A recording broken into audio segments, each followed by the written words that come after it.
Bonjour à toutes, bonjour à tous. Bon, je passe rarement par là. Et bon, en fin de compte, pourquoi pas. J'espère qu'il n'y aura pas trop de bruit. Donc merci à tous et à toutes les personnes qui m'ont donné leurs commentaires. Hein. Il n'y a pas de mauvais commentaires, il y a des gens qui ne comprennent pas ce que je dis. Par exemple, quand je parle de génération dégénérée, ça ne veut pas dire que les gens sont fous, ça veut simplement dire que pour la survie de l'espèce, elles ne sont pas très utiles du fait qu'on fait du choc à pic et autres saloperies au maïs transgénique. Ces gens-là, ils ont eu l'ADN modifié. On le sait très bien depuis les années 90. Donc, que ce maïs est transgénique, les Quakers, les machins comme ça, là, et que ça donne naissance à des gens au sexe indéterminé ou avec des micro-pénis, donc stériles. Donc moi, j'ai pas de jugement là-dessus, c'est un fait historique, c'est un fait scientifique.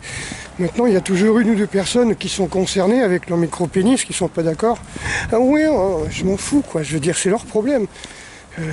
Moi, je parle de le problème de l'humanité. Comme dit l'autre, il y en a qui pensent à la fin du mois, moi je pense à la fin du monde. Alors, en parlant de fin du monde, tout d'abord, je suis atterré, encore une fois, d'avoir eu raison. J'ai fait une vidéo l'autre jour où je disais qu'il y allait avoir encore des suicides dans la police suite aux événements, et le lendemain j'apprends qu'il y a eu 3 suicidés. Alors, je ne sais pas si on dit tentative de suicide ou suicidé. En tout cas, ils sont morts. J'ai pas trop de détails. J'ai pas vraiment cherché. Hop là, à fond la gamelle, elle a failli me renverser, celle-là.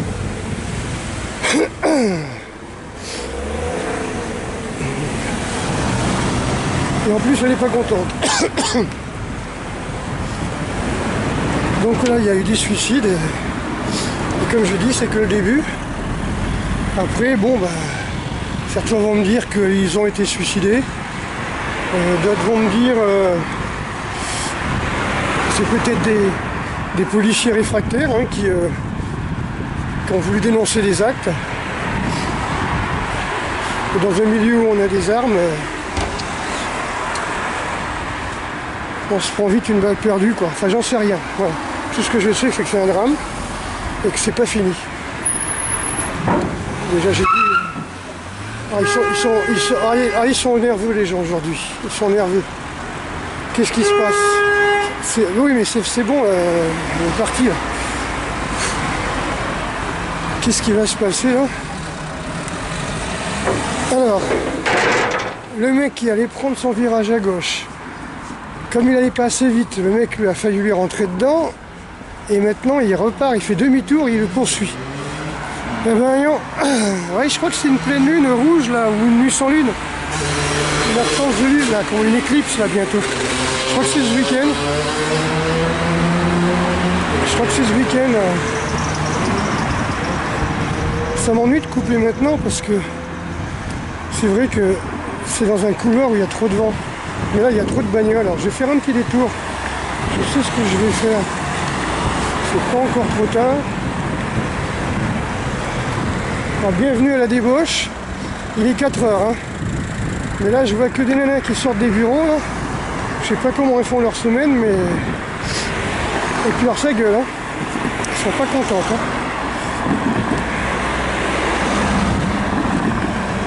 Ouf. Engossés dans leur 4x4 de riches, là, de bobo, là. Tout ça pour faire 5 bornes en ville, ça fait chier, quoi. Point de vue pollution.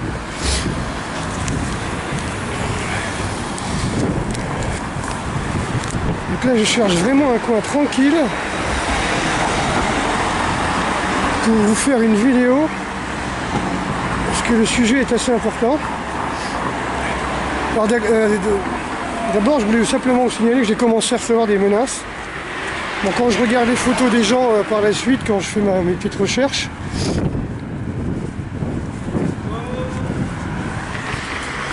ça ressemble tout de suite À des mecs, je les vois bien avec un casque et une visière. Et ils me critiquent. Enfin, c'est pas grave.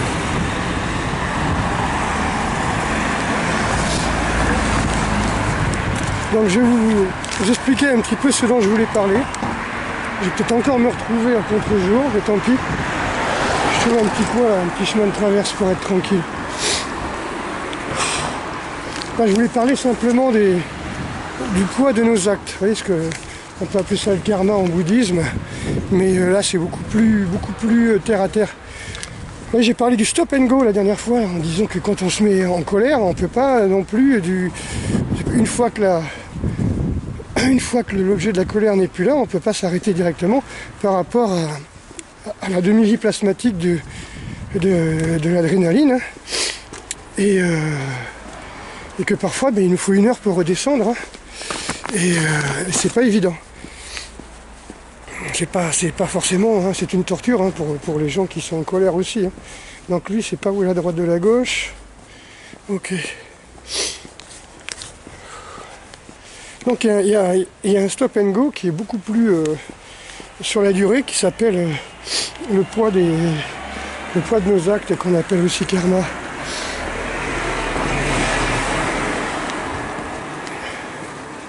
Alors, comme j'ai expliqué l'autre jour, les Gaulois, sent-on, après la conquête entre guillemets romaine de César, ils ne sont pas mis du jour au lendemain à enlever leurs pantalons, mettre une jupette et parler latin. Quand vous pensez que les 3/4 c'était des esclaves qui savaient ni lire ni écrire, à part les nobles qui parlaient couramment le grec et le latin et le celte, et les autres, oui, ça n'a pas modifié grand chose dans leur vie, ils sont restés esclaves, c'est tout. Et ils n'ont pas vu des migrations de Romains venus de Rome pour venir envahir leur pays comment on peut dire, engrosser les femmes gauloises quoi, pour en faire une race gallo-romaine. Ça n'a aucun sens. Voilà. Donc ce que je veux dire, c'est qu'il y a des choses comme ça. On garde le poids du passé. Il suffit de regarder tout ce qui est culturel chez les régions qui ont encore une culture, hein, comme le Pays Basque, comme comment ça s'appelle, la Bretagne, voilà, la Gascogne, on va dire, la Corse, hein, tous ces pays. Tiens, je vais aller là, je crois que je suis jamais allé.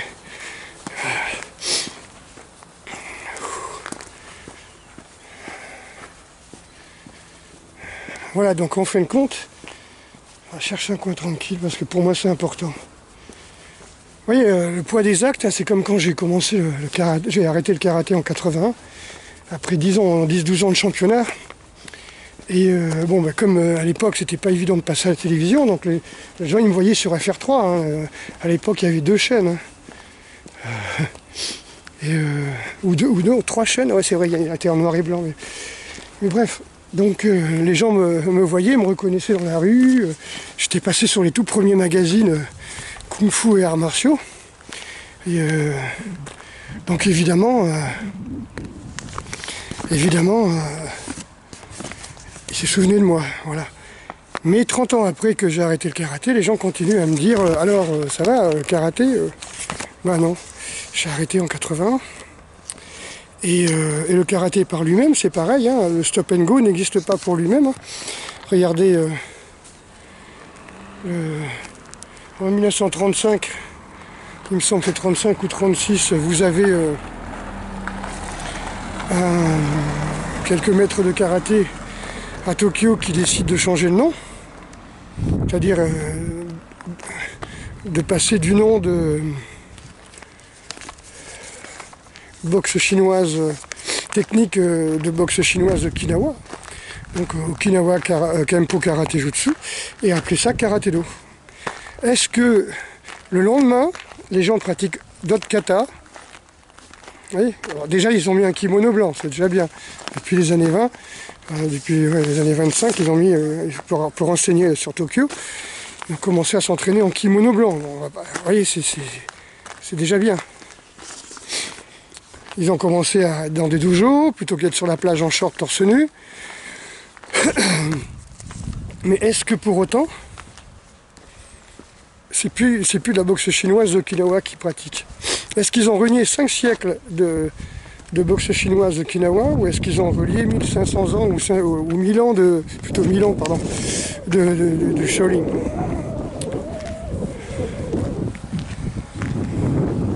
Ah, je connais pas du tout ce quartier. Enfin, je découvre. Bonjour. Je me promène, je découvre. Vous voyez, ça fait 60 ans que je suis à Saintes et je ne suis jamais passé par ici. Alors je découvre. Oui, oui. Ah d'accord. C'est que c'est un cul-de-sac. D'accord.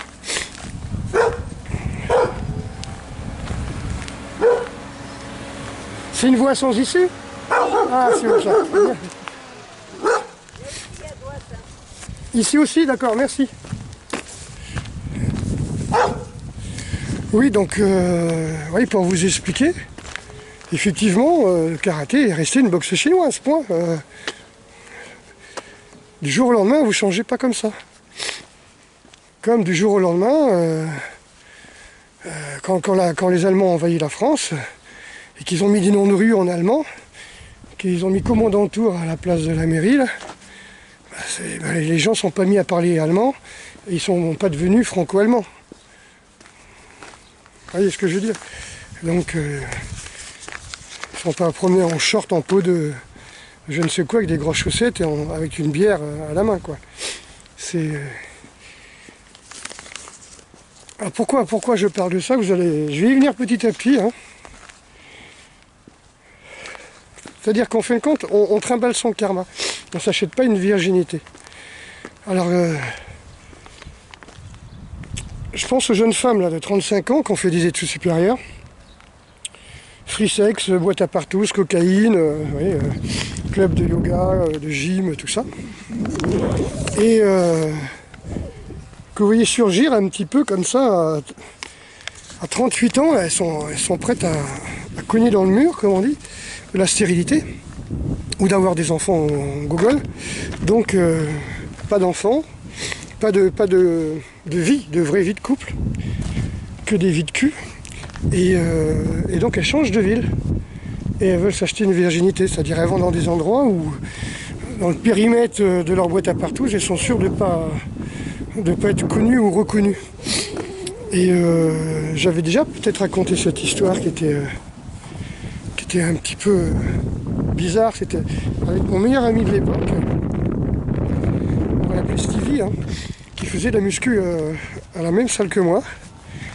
On remontait et puis on était devant la passerelle à Saintes et puis il me dit oh là, j'ai rencontré une femme dans le train de Paris, génial, 28 ans, oh là là, le premier soir, je l'ai emmenée chez moi, ça a été ouh là là là là, super.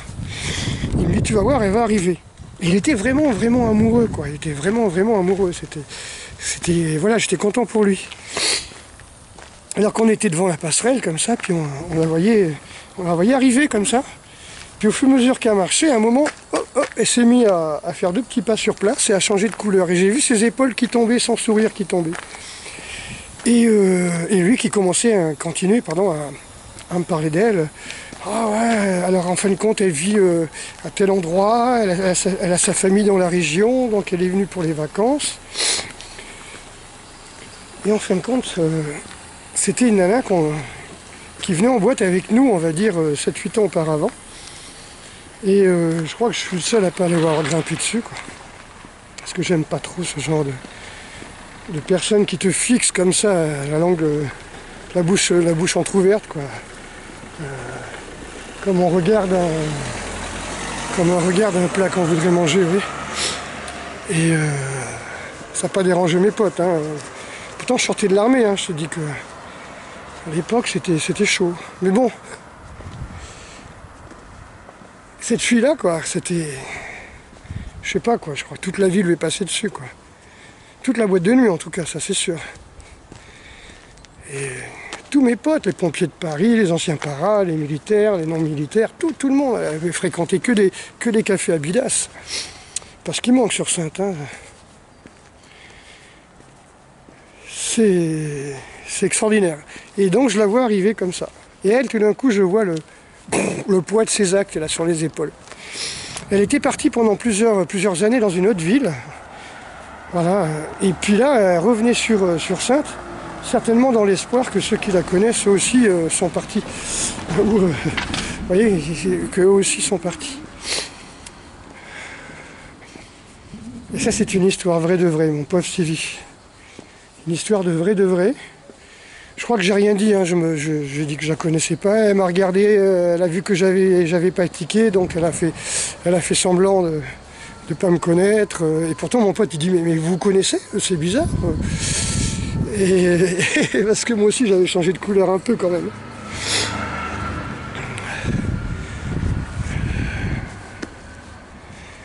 Donc le poids des actes, pourquoi je parle de ça? Parce qu'on ne peut pas renier ce qu'on a fait. On peut essayer de trouver des justifications. Mais bon, par exemple, moi, à 60 ans, passé, je ne peux pas juger les actes que j'ai faits quand j'avais 25 ans et que j'étais plein d'hormones. Et tout ce que je peux dire, c'est quand je sortais de l'armée, là, qu'on faisait... on allait en boîte de nuit, on roulait pour aller à Royan, et puis le mec, il roulait à 120, et nous, on passait d'une fenêtre de la voiture par l'autre fenêtre de la voiture, par le capot, vous voyez, par-dessus, comme ça, comme des dingues. Mais je verrais faire ça, je dirais, mais ils sont fous. Ils sont fous, c'est drôle. Voilà. C'est normal, hein. Quand on se jetait, la voiture roulait et nous, on ouvrait les portières et on se jetait. Hop. Oui. Ouais, des trucs comme ça, quoi. C'est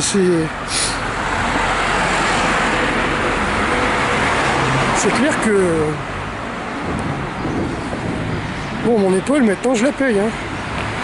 La saignée bicipitale a été éclatée. Alors, quand on a 20 ans, on s'en fout, on sent rien, quoi. On sent qu'on est un peu mal, mais on est chaud, quoi.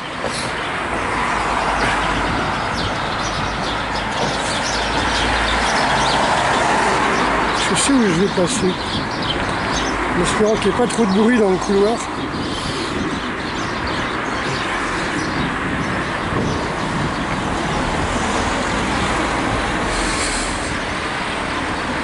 Alors pourquoi je parlais de ça? Voilà, c'est que les gens qui commencent à se suicider, c'est les policiers. Eux, le poids de leurs actes, c'est tous les jours. C'est tous les jours. Je les plains franchement de tout mon cœur, tous les jours. Ceux qui sont dans les manifs, là, qui ont fait des tirs directs, qui ont envoyé des papiers à l'hosto, des gamins défigurés, des filles à l'œil arraché. Alors, je parle pas des grenades, puisque ils ont qu'à pas ramasser les grenades. Quand on dit dispersez-vous, ça veut dire dispersez-vous, même s'il y a des témoignages qui disent on se promenait tranquillement, on a vu les fumigènes partir dans tous les sens. Il n'y a pas eu de sommation, on s'est pris des tirs directs. Voilà. Donc je pense à ces familles-là, je pense à ces gens-là qui vont devoir vivre avec ça. Alors je sais pas s'ils ont des cellules de crise, des trucs psychologiques, mais enfin vu les 3 suicides qu'il y a eu il y a 2 jours, voilà. Donc je rappelle qu'avec les psys, avec les psychiatres, la police, c'est dans ce milieu où il y a le plus de suicides. Parce que moi, les psychiatres, ils ont leur médoc sous la main. Ils ont la clé de l'armoire, comme on dit, pharmacie. Mais dans la police, ils ont surtout un flingue. Et puis, pour tirer sur des gens, hein, je vous conseille de voir la vidéo Profession tueur, hein, si vous pouvez la voir. Hein. Moi, je l'ai que en VHS. Ils expliquent ils expliquent déjà qu'un être humain n'est pas fait pour tirer sur un être humain, qu'un mâle d'une espèce n'est pas fait pour tuer un mâle de l'autre espèce, et que donc c'est toute la science de la psychologie moderne, des psys, des manipulateurs, on va dire. Toute cette science-là va servir à automatiser le tir sur les gens. Alors, je vous ai déjà donné des clés, hein. Déjà on déshumanise, hein. On dit le Félaga, le Félouz, le Charlie, le Viet Cong, le Rouge pour les Russes. le Bosch, mais on essaie de déshumaniser au maximum l'ennemi, quoi. Voilà. Ah, c'est sûr, j'ai une tête de déterré là. Je sors de 2 jours de jeûne encore, avec une cure pour le foie là, qui s'est terminée ce matin. Alors j'ai dû dormir 4 heures. Hein.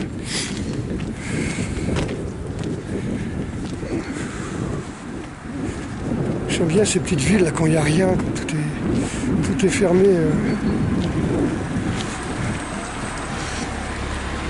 pour rejoindre le centre-ville. Tout droit et après à droite. Parfait. Je vous en prie.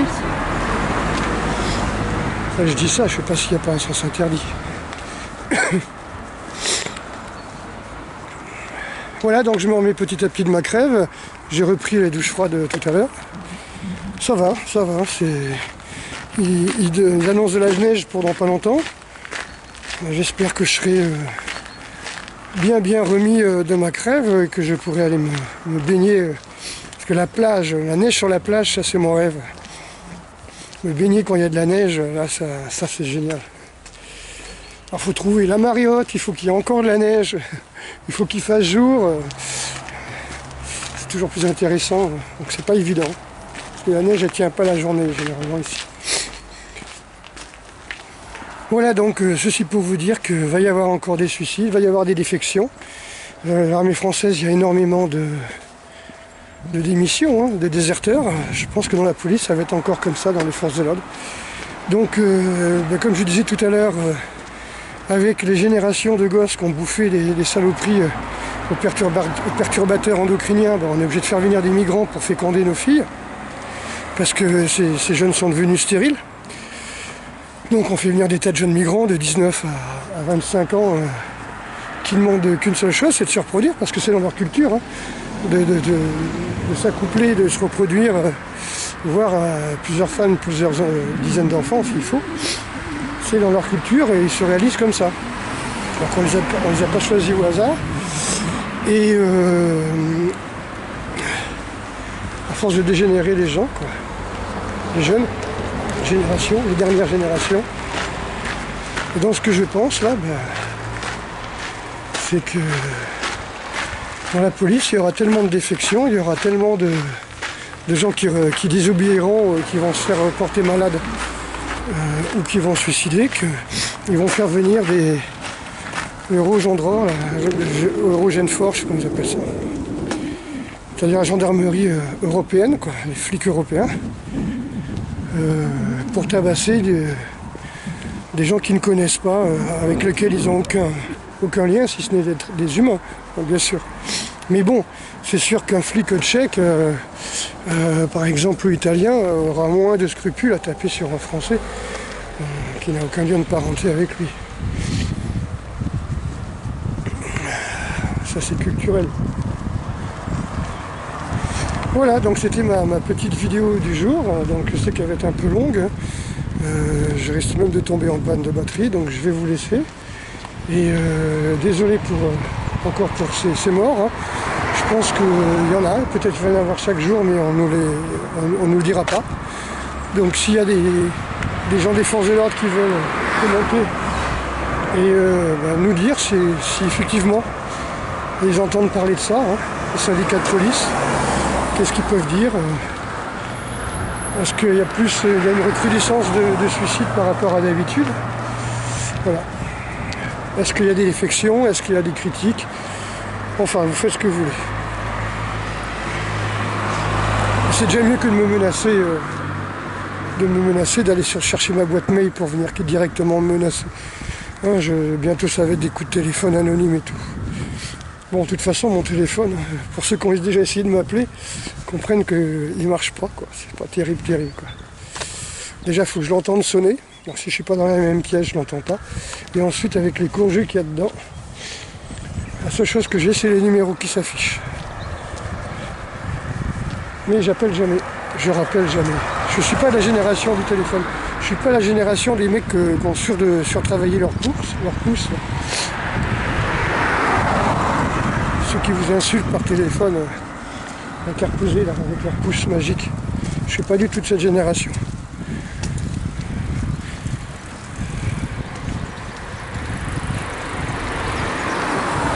Ok, là je suis arrivé alors du coup. Allez. Et je vous souhaite un... Regardez ces bâtiments comme ils sont beaux. On appelle ça l'habit aux dames. Oui. Donc ça a servi de caserne Napoléon III, ça a servi d'abbaye. Maintenant ça sert d'habitation depuis quelques années. Allez, à bientôt.